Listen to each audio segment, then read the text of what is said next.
Bismillahirrahmanirrahim. Assalamualaikum warahmatullahi wabarakatuh.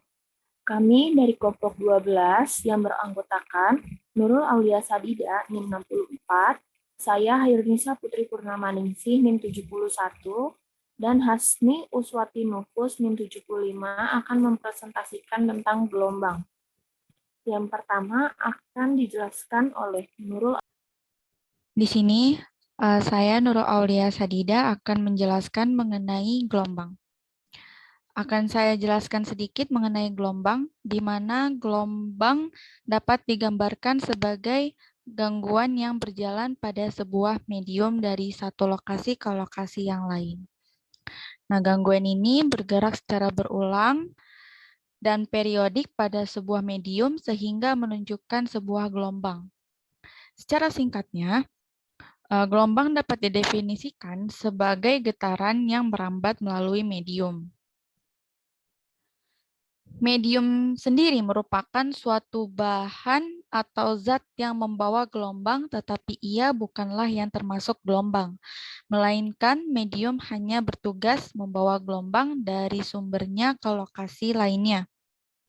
Nah, medium ini dapat berbentuk 3 zat, yaitu zat padat, zat cair, maupun zat gas. Dan pada proses terjadinya gelombang, materi-materi dalam medium itu tidak merambat.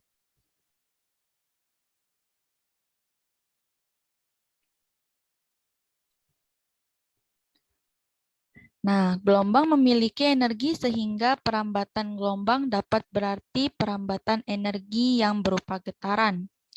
Maka gelombang sebagai rambatan energi getaran memiliki besaran-besaran yang sama di antaranya yaitu frekuensi dan periode. Frekuensi sendiri yaitu banyaknya gelombang yang terjadi di tiap detik, sedangkan untuk periode yaitu waktu yang diperlukan untuk satu gelombang. Nah, adapun persamaan dari kedua ini yaitu untuk frekuensi adalah F sama dengan N per T, dan untuk periode yaitu T besar sama dengan T per N. Maka dari kedua rumus ini dapat dipadukan menjadi F sama dengan 1 per T. Di mana N di sini merupakan banyaknya gelombang dan T kecil di sini merupakan waktu dengan satuan sekon.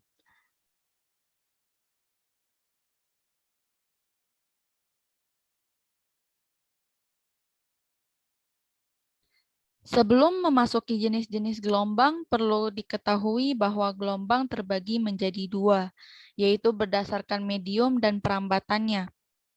Nah, untuk berdasarkan medium, gelombang terbagi lagi menjadi dua, yaitu ada gelombang mekanik dan gelombang elektromagnetik. Sedangkan untuk berdasarkan perambatannya, gelombang terbagi menjadi dua, yaitu gelombang transversal dan gelombang longitudinal.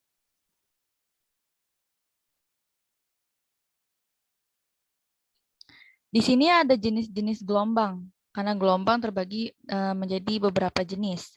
Yang pertama yaitu ada gelombang mekanik, di mana gelombang mekanik sendiri adalah gelombang yang bisa merambat hanya jika ada medium perambatnya.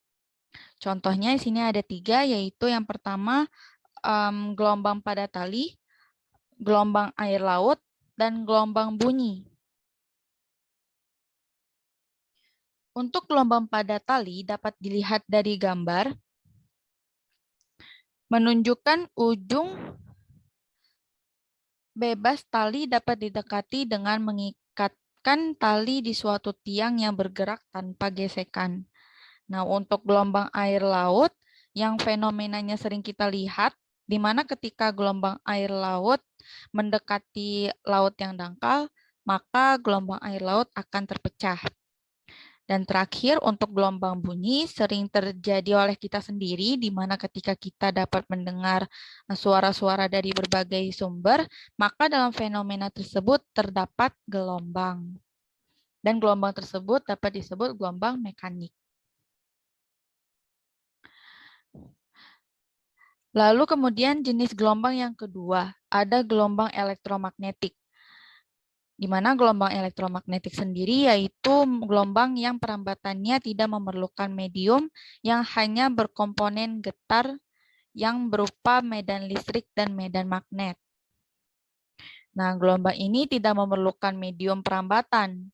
Dalam arti gelombang elektromagnetik di sini bisa merambat di vakum atau merambat di yang tidak bermedium. Berbeda dengan gelombang mekanik di mana ia memerlukan medium dan merambatnya dalam vakum atau yang bermedium. Nah, gelombang ini dinyatakan dalam sebuah spektrum yang berkomponen penyusunnya adalah gelombang radio, gelombang TV yang dimana terbagi menjadi UHF dan VHF. Kemudian ada mikrogelombang atau microwave, inframerah, kemudian ada cahaya, ada ultraviolet, sinar X, dan sinar gamma. Bisa dilihat dalam gambar di mana gelombang elektromagnetik yang frekuensinya sedikit kurang dari gelombang cahaya ini divisible, maka disebut gelombang inframerah dan seterusnya ke kiri, ini microwave dan radio. Dan sebaliknya untuk frekuensi yang lebih dari gelombang cahaya tampak, itu disebut gelombang ultraviolet, X-ray, dan gamma ray. Ini untuk yang ke kanan. Nah, baik, selanjutnya untuk jenis-jenis gelombang lain akan dijelaskan oleh Hasni Uswati Nufos. Baik, di sini saya akan melanjutkan menjelaskan tentang jenis-jenis dari gelombang. Yang ketiga yaitu gelombang transversal. Gelombang transversal adalah yaitu gelombang yang arah getarannya tegak lurus terhadap arah perambatannya. Bentuk gelombangnya yang merambat yaitu bukit atau bentuk lembah. Perambatan ini hanya terjadi pada zat yang kenyal atau elastis saja. Oleh karena itu, gelombang transversal hanya dapat terjadi pada zat padat. Jadi gelombang longitudinal ini yaitu gelombang yang arah getarannya searah dengan perambatannya. Pada gelombang ini yang merambat yaitu ada rapatan, ada renggangan. Dia ada rapatan, ada renggangan. Sedangkan gelombang transversal ini yang tadi yaitu ada bukit dan juga ada lembah. Di sini dari kedua jenis gelombang tadi dapat dibedakan berdasarkan arah getarannya. Yang tadi sudah saya jelaskan yaitu gelombang longitudinal getarannya searah dengan arah lambatnya, sedangkan gelombang transversal getarannya tegak lurus terhadap arah perambatannya.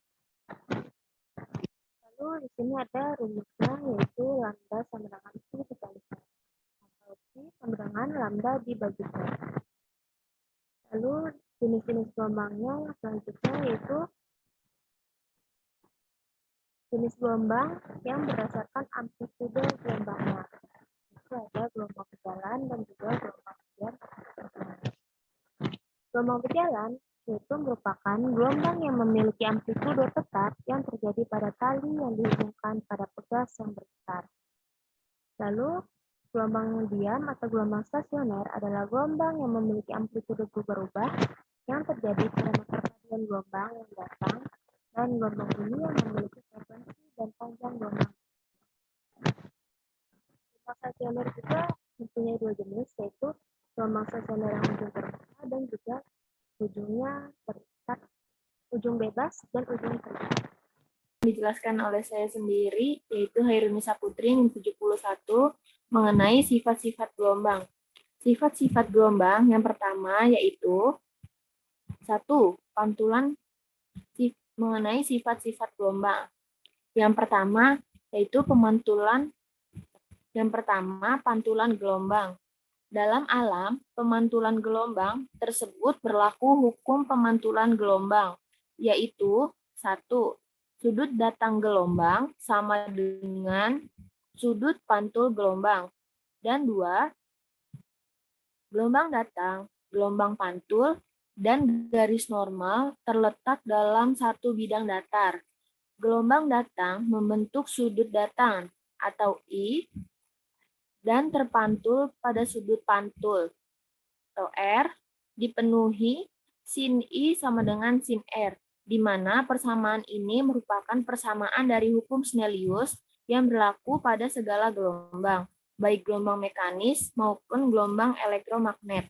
Sudut datang merupakan sudut yang terbentuk antara gelombang datang dengan garis normal atau N. Dan sudut pantul merupakan sudut yang terbentuk antara N dengan gelombang pantul. Sifat-sifat gelombang yang berikutnya yaitu yang kedua, pembiasan gelombang. Sinar gelombang yang melewati bidang batas antara kedalaman air terlihat dibelokkan atau dibiaskan, di mana front gelombang menjadi lebih rapat. Hal ini menunjukkan adanya perubahan panjang gelombang, akan tetapi frekuensinya tetap, yaitu sama dengan frekuensi sumber getarnya. Dalam pembiasan gelombang, berlaku hukum pembiasan yang menyatakan perbandingan sinus sudut datang dengan sinus sudut bias merupakan bilangan tetap. Pembiasan gelombang dikuasai oleh hukum Snellius untuk pembiasan, yaitu N1 sin I sama dengan N2 sin R, yang dimana N1 dan N2 merupakan indeks bias pada medium 1 dan medium 2, sedangkan I sama dengan sudut datang dan R sudut bias. Frekuensi cahaya selama perjalanan dan membias bernilai tetap dan indeks bias udara bernilai 1. Hubungan itu dinyatakan dengan rumus F sama dengan C per lambda 0 sama dengan V per lambda. Dan N sama dengan sin I per sin R sama dengan CV, C per V sama dengan lambda 0 per lambda. Seperti rumus yang di bawah.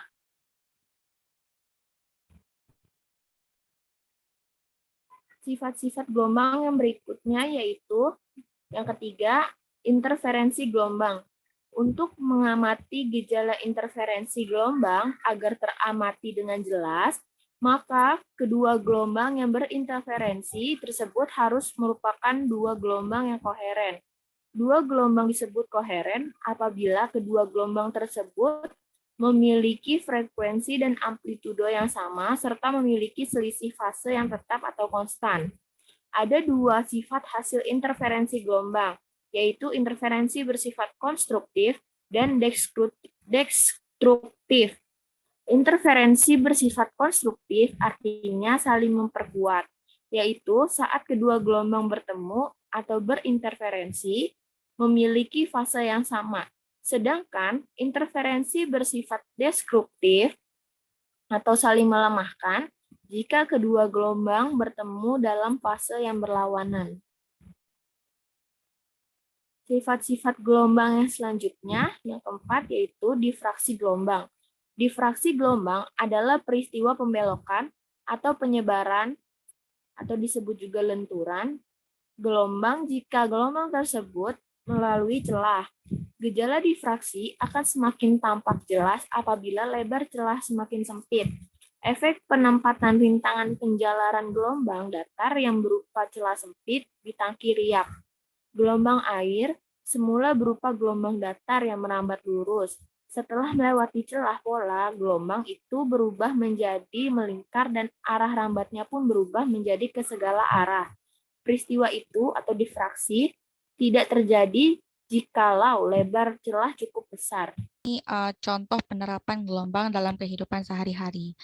Nah, tanpa kita sadari bahwa kita menggunakan berbagai jenis gelombang dalam kegiatan sehari-hari tentunya.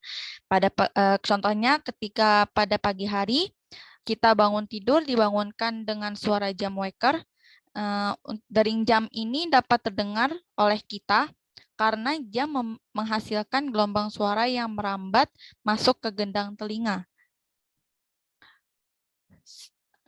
Contoh lainnya yaitu siaran radio yang biasa kita simak dipancarkan dengan menggunakan gelombang elektromagnetik.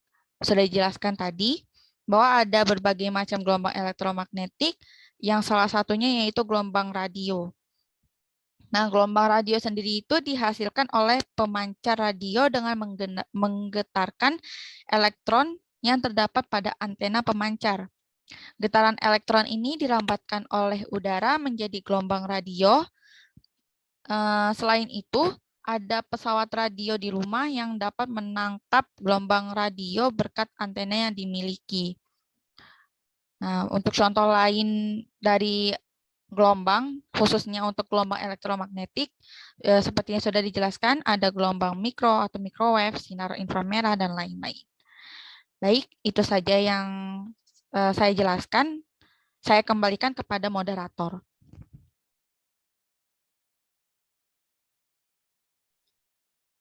Dan presentasi dari kelompok kami, kurang lebihnya mohon maaf.